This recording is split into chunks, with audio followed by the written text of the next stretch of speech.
नमस्कार दोस्तों, आप सबका स्वागत है इस ऑनलाइन क्लासेज में।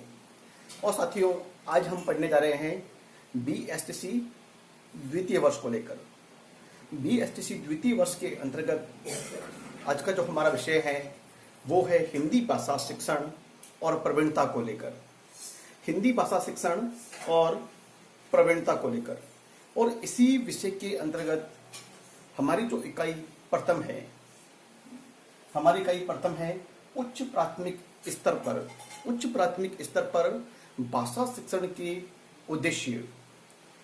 उच्च प्राथमिक स्तर पर हम भाषा के शिक्षण को लेकर किन उद्देश्यों की संप्राप्ति को लेकर हम शिक्षण कार्य या अध्यापन कार्य करवाते हैं।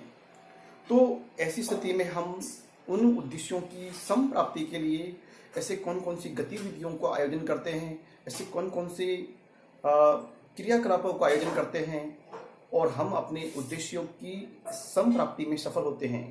तो उन सभी बातों को लेकर हम इस इकाई में अध्ययन करेंगे।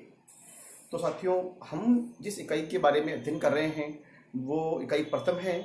उस इकाई का जो नाम है उच्च प्राथमिक स्तर पर भाषा शिक्षण के उद्देश्य। और आज का जो हमारा प्रकरण है वो प्रथम इकाई के अंतर्गत हमारा जो प्रकरण है वो है मातृभाषा शिक्षण के उद्देश्य। मातृभाषा शिक्षण के उद्देश्य कौन कौन से हैं, इसके बारे में हमने पूर्व के वीडियो व्याख्यान में भी अध्ययन किया था। तो हमने सबसे पहले जिस उद्देश्य को लेकर हमने चर्चा की थी वो सबसे पहला उद्देश्य था हमारा ज्ञानात्मक को लेकर। ज्ञानात्मक उद्देश्य में हमने भाषिक तत्वों के ज्ञान से जुड़े हुए बातों को हमने चर्चा की थी, और साहित्य की विभिन्न विधाओं से जो प्राप्त होने वाले ज्ञान के बारे में भी हमने इस चर्चा कौशलात्मक उद्देश्य में हमने उसकी चर्चा वहाँ पर की थी। उसके बाद जो हमने पढ़ा था अगला उद्देश्य वो था कौशलात्मक या बोधात्मक। कौशलात्मक उद्देश्य वो था जिसमें दूसरों द्वारा वर्णन की गई बातों या वर्णन की गई सामग्री को ध्यान से सुनना एवं सुनकर समझकर उस पर प्रतिक्रिया व्यक्त करना। इस बारे में हमने अध्ययन दूसरी जो कौशलात्मक या बोधात्मक उद्देश्य के अंतर्गत हमने इसके बारे में अध्ययन किया था। और इसमें यह भी हमने पढ़ने का प्रयास किया था कि गद्य और पद्य को सुनकर, पढ़कर, लिखकर या लिखी हुई बात को समझकर उस पर प्रतिक्रिया व्यक्त करने की योग्यता बालक में किस प्रकार से विकसित की जाए।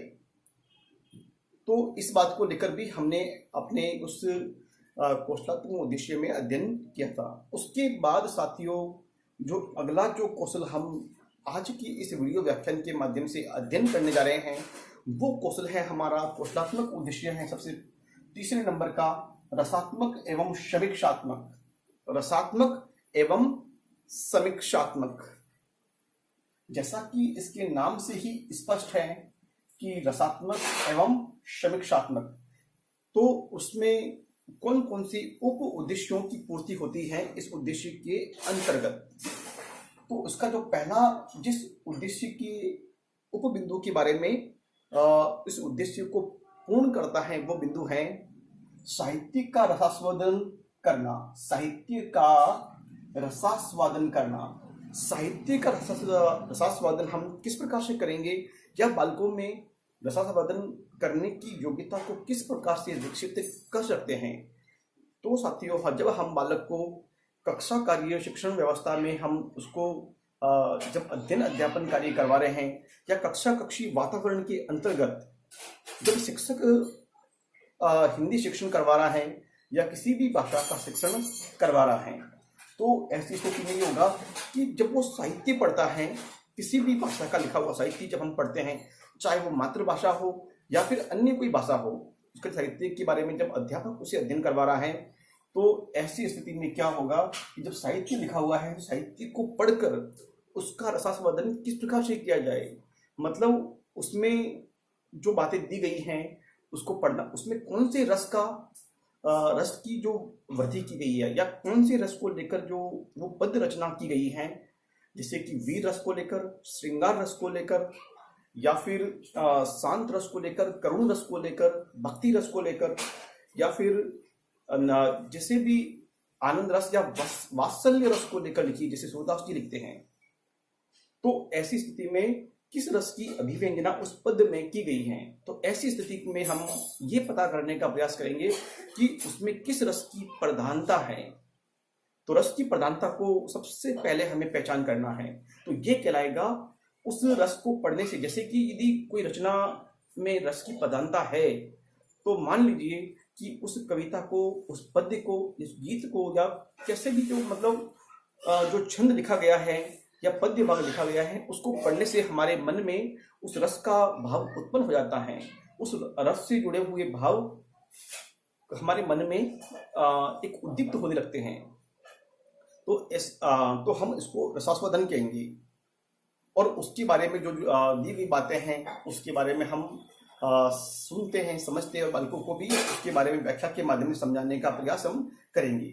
और बालक में स्वयं ये जो बालक में इस प्रकार की योग्यता को विकसित किया जाए शिक्षक के द्वारा कि किसी भी पद या कविता को पढ़कर उसके भाव को, उदित होने वाले भाव को या उसमें रस की प्रधानता को समझने का प्रयास करें। तो इस प्रकार की कौशल को विकसित करने के लिए हमें मातृभाषा के उद्देश्यों के कौशल को सीखना, समझना एवं उसे मतलब सीख समझकर उसके प्रति मतलब क्या भाव दिए गए हैं, हमें इस बारे में पता लगाने का प्रयास करना चाहिए। और इस कार्य में हम शिक्षक स्वयं बालक की मदद करें, सहायता करें एवं उन्हें अनेक रचनाएं पढ़कर समझाने एवं समझने का अवसर प्रदान करें। उसके बाद आता है साहित्य की सामान्य समालोचना करने की योग्यता करना। साथियों, जैसे कि किसी साहित्य को पढ़ते हैं और साहित्य को पढ़कर जब हमने इसके रस के और उसके भावों को पहचान लिया, उसकी रस की प्रधानता को, उसमें अलंकारों को, हमने उसमें उसकी भाषा शैली को, सबको पहचान करने के बाद में हम उसकी समीक्षात्मक समालोचना एक सामान्य रूप से करते हैं। सामान्य रूप से इसलिए कि बालकों का जो समझ होती है वो एक सामान्य स्तर की होती है, या फिर एक सामान्य जो पाठक होता है उसकी समझ भी सामान्य स्तर की होती है, ना कि एक साहित्य का जो मर्मज्ञ है, साहित्य को जानने वाला है, या साहित्य को पहचान करने वाला या साहित्यकार है, स्वयं है, कवि हैं, वो उसकी कविता की गहराई को जानता है, कविता के सभी उपांगों के बारे में जानता है, तो वो उसकी समीक्षा अपने अनुसार करेगा। लेकिन एक सामान्य पढ़ने वाला पाठक, एक सामान्य जन या विद्यार्थी जिसका ज्ञान एक सीमित है, तो वो अपने उस ज्ञान के बारे में, उस रचना के बारे में अपनी समीक्षात्मक टिप्पणी एक सामान्य रूप में ही दे पाएगा, न कि एक साहित्यिक रूप में कर पाएगा। तो उस साहित्य समालोचना का मतलब समालोचना का मतलब ये होता है किसी भी रचना के बारे में उसके सही गलत या अच्छे बुरे या दोनों पक्षों के बारे में, सकारात्मक भी और नकारात्मक पक्ष के बारे में उसके ऊपर कोई भी टीका टिप्पणी करना वो समालोचना कहलाता है। उसके दोनों पक्षों को लेकर, इसमें सही पक्ष क्या है, गलत पक्ष क्या है, या इसकी कमियां क्या है, इसकी प्रभाव क्या है, कमियां क्या है, इसके लाभ क्या है, इसकी हानि क्या है, उन सभी तमाम सारे पक्षों के बारे में। और मैं कह चुका हूँ कि नकारात्मक और सकारात्मक दोनों पक्षों को समान दृष्टि से रखकर उस पर की गई टीका टिप्पणी समालोचना कहलाएगी। अब अगला बिंदु साथियों हमारे सामने है, वो है सृजनात्मक। सृजनात्मक कौशल का मतलब यहाँ पे है रचना कार्य में मौलिकता लाने की योग्यता प्राप्त करना। रचना कार्य में मौलिकता लाने की योग्यता किसे प्राप्त की जाएगी कि जब कोई भी कार्य में मतलब आपने जैसे विद्यार्थी को कोई कविता, लोकगीत, कोई कहानी या कोई प्रसंग लिखने के बारे में दिया जाए और उसके बाद उसमें मतलब उसकी स्वयं की लिखी हुई मौलिक रचना, न कि किसी से कॉपी की हुई या कहीं से मतलब एक नकल करने का प्रयास किया गया, या बिना किसी का मतलब एक मतलब हुबहू नकल किए बिना स्वयं की मतलब कल्पना के आधार पर की गई रचना मौलिक रचना कहलाती है। तो उसमें छात्रों में मौलिक रचना करने की जो योग्यता है धीरे धीरे उसमें उत्पन्न करना, तभी वो साहित्यिक रचना की ओर प्रवृत्त हो पाएंगे। अगला जो इसी में बिंदु है सृजनात्मक में, भाषा कौशलों में मौलिकता लाने की योग्यता विकसित करना। भाषा कौशल जो है हमारे आधारभूत कौशल, जैसे सुनना, बोलना, पढ़ना, लिखना और उसके और भी जुड़े हुए जो कौशल हैं, उन कौशलों में मतलब उसको संवर्धित करना, कौशलों में विकास उत्पन्न करना, ताकि बालक का भाषाई विकास तीव्र गति से हो सके।